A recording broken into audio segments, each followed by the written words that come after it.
안녕하세요. 여러분들의 복지를 책임지고 알려드리는 구시뉴스 KBS입니다. 오늘은 2024년 기초연금 53만원을 감액 없이 모두 받기 위해 반드시 알고 계셔야 할 금융재산관리 비법을 아주 쉽게 설명해드리겠습니다. 영상 보시기 전에 구독과 좋아요를 눌러주시면 더 빠르고 유익한 정보를 받으시는 데 도움이 됩니다. 2024년 새롭게 변경된 기초연금은 신청인과 배우자의 소득과 재산 그리고 부채까지 모두 반영한 소득 인정액이 단독가구 213만원, 부부가구 340만 8천원 이하면 단독가구 33만 4,810원, 부부가구 53만 5,696원까지 받으실 수 있는데요. 지금부터 기초연금을 감액 없이 모두 받기 위해 가장 중요한 금융재산의 적용 범위와 적용 방법에 대해 설명해드리겠습니다. 금융재산 첫 번째는 저축성 예금입니다. 저축성 예금이란 정기예금, 정기적금, 정기저축 등을 말하며 기초연금 신청 조사 당시의 잔액 또는 총 납입액을 기준으로 금융재산에 반영됩니다. 그렇다면 정기예금, 정기적금 등에서 발생하는 이자소득은 언제 어떤 방법으로 기초연금에 반영될까요? 이자소득은 이자를 받은 달이 속한 해의 다음 4월 기초연금에 반영됩니다. 예를 들어 2024년 2월 1일 1년 정기예금에 대한 이자소득으로 100만원을 받으셨다면 다음 해인 2025년 4월부터 기초연금의 소득 인정에 반영됩니다. 금융재산 두 번째는 요구불 예금입니다.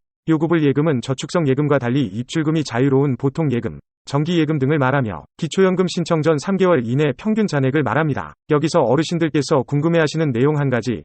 기초연금 신청 전 은행에 현금을 찾거나 자녀 통장으로 이체하면 금융재산이 줄어들어서 기초연금에 유리하지 않을까요? 정답은 아니오입니다. 2024년 현재 기초연금은 2011년 7월 1일 이후 발생한 재산의 변동분에 대해서 증빙 자료가 없다면 모두 신청인의 금융재산에 반영하고 있습니다. 금융재산 세 번째는 기타 증여 재산입니다. 우선 자녀에게 지원할 결혼자금은 기초연금의 소득 인정액 산정 시 기타 증여 재산에 속하게 되는데요. 2011년 7월 1일 이후 증여한 재산에 대해서는 매달 자연적 소비 금액으로 차감한 금액이 0원이 될 때까지 그 잔액만큼을 기초연금의 금융재산에 포함시키고 있습니다. 참고로 단독 가구의 경우 자연적 소비 금액으로 매달 235만 7천원, 부부 가구의 경우는 286만 4천원씩 차감받을 수 있는데요. 예를 들어 기초연금 신청 전에 자녀에게 결혼자금으로 1억 원을 증여했다면 단독 가구는 43개월, 부부 가구는 35개월이 지나야 증여한 재산이 모두 없어진다는 뜻입니다. 간혹 증여세 납부 유무와 기초연금의 상관관계에 대해 궁금해하시는 어르신들이 많으신데요. 증여한 재산은 증여세 납부 여부와 상관없이 기초연금 계산 시에는 모두 신청인의 금융재산에 포함됩니다. 따라서 기초연금을 받기 위해 재산을 증여하는 것은 좋은 방법이 아니라고 말씀드릴 수 있습니다. 금융재산 네 번째는 보험입니다.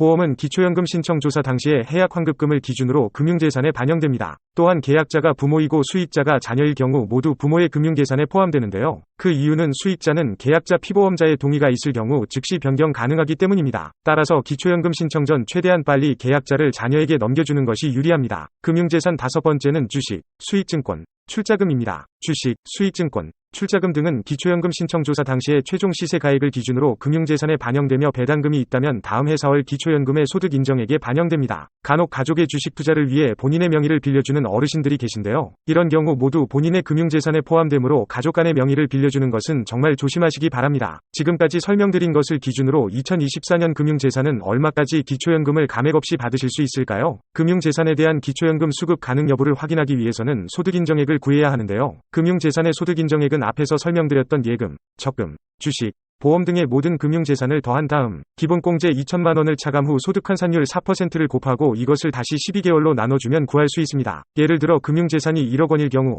기본공제 2천만원을 공제하면 8천만원이고 이 금액의 소득 환산율 4%를 곱하면 320만원, 이것을 다시 12개월로 나눠주면 금융재산 1억 원에 대한 소득 인정액은 26만 6천원입니다. 같은 방법으로 계산해보면 금융재산이 2억 원이면 소득 인정액은 60만원, 금융재산 3억 원이면 93만 3천원, 금융재산 4억 원이면 126만 6천원, 금융재산이 5억 원이면 소득 인정액은 160만 원입니다. 그런데 여기서 금융재산의 소득 인정액을 계산할 때 어르신들께서 미처 생각하지 못하시는 부분이 있습니다. 그것은 바로 금융재산에 대한 이자소득인데 현재 기초연금의 이자소득은 금액에 상관없이 무조건 월 4만 원씩 기본 공제 후 소득 인정액에 반영됩니다. 2024년 현재 시중은행의 1년 만기 정기예금 이자율을 3.5%로 가정하면 정기예금 1억 원에 대한 월 이자소득은 29만 1천원이고 여기에 기본 공제 4만 원을 차감하면 25만 원이므로 앞에서 먼저 계산해 두었던 금융재산 1억 원에 대한 소득 인정액 26만 6천원에 이자소득 25만 1천원을 더하면 51만 7천원으로 높아지게 되는데요. 같은 방법으로 이자소득을 더해주면 금융재산 2억 원의 소득 인정액은 114만 3천원,